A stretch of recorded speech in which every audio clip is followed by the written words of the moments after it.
All right, on to momentum and impulse. Okay.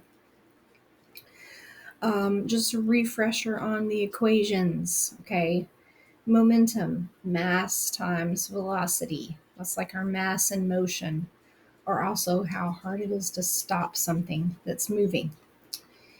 Impulse is force times time. So you apply a force over an amount of time to an object, you get impulse.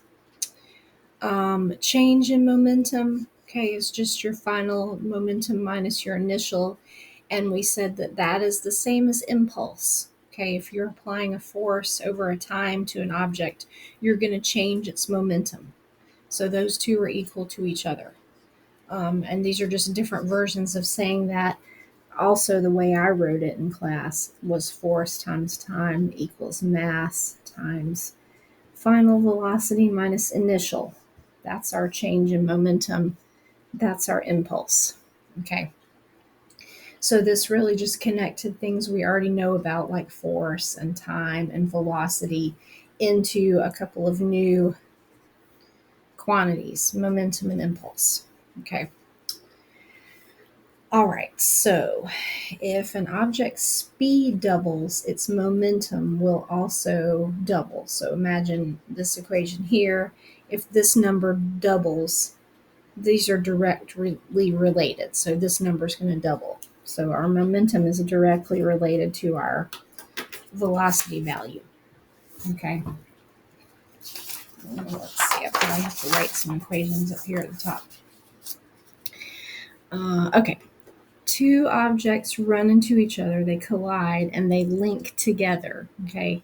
This is what we call an inelastic collision. So this is like if I've got two objects.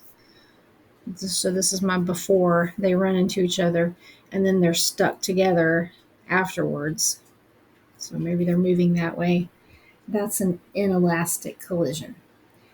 We said momentum is conserved, okay, as long as you're in a what we call a closed system where there's no other external forces messing with our objects, then our total momentum before we collide is going to be the same as our total after. So here our total final momentum should be equal to the total initial. So if we add these two up, their two momentum up, we get a number. They run into each other. We could add them up again. Now they're really combined, okay? But that's going to give us the same total. What is the momentum of an 18 kilogram dog running at 4 meters per second? We're going to use mass times velocity there. So we'll have 18 times 4 gives me 72. So his momentum, let me write this out, 18 times 4 is 72. And our units are just kilograms times meters per second, which is kind of clunky, but there's not really a streamlined, I guess, version of that. So the total momentum before a collision is 18 kilograms times meters per second. The total final momentum will be equal to, okay, that's our conservation of momentum. So before the objects run into each other, they're going to each have momentum. Those are going to add up to a total. And then that same total is going to be, that's the same value after they run into each other. Okay, two objects collide and bounce apart. This is called an elastic collision. So now here we've got two objects that run into each other. So they're going along, bam.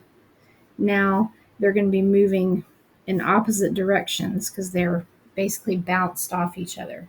Again, total final momentum equal to initial. Okay, we're always looking at scenarios where our momentum is conserved. All right, and then quickly on impulse. Impulse causes, what are things that impulse causes? Okay, it causes a change in momentum. We already know that from the equation for impulse, where impulse is our force times time, and that gives us a change in momentum. Our change in momentum is really because of change in velocity. Okay, our object is going to, maybe it was at rest and then we apply force to it and it's going to be moving, or maybe it was moving, we apply force to it and it stops. Either way, change in velocity. We also know change in velocity is acceleration. So really, impulse causes all of these things. Okay. Impulse is actually really linked to acceleration, and we don't get into that so much in this course, but there's a whole bunch of stuff we could talk about pertaining to that. Okay. The crumple zone of a car, remember we watched a video where we saw a crumple zone, protects you in an accident because it increases the time it takes for you to come to a stop. Okay. You have the same impulse, whether you have a crumple zone or not, but more time means less force acts on you. Okay, so that's the same idea we talked about with airbags. You have a weaker, a lesser force, and a longer time, and that actually helps protect you.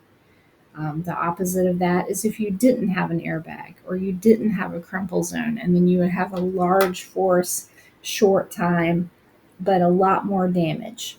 Okay, so impulse is something that is used to help make things that protect us. And mainly we talked about that from the standpoint of vehicles. So, okay, so that's really all on momentum and impulse. Just a few review points there. And our last video, I might end up having to be two, is going to be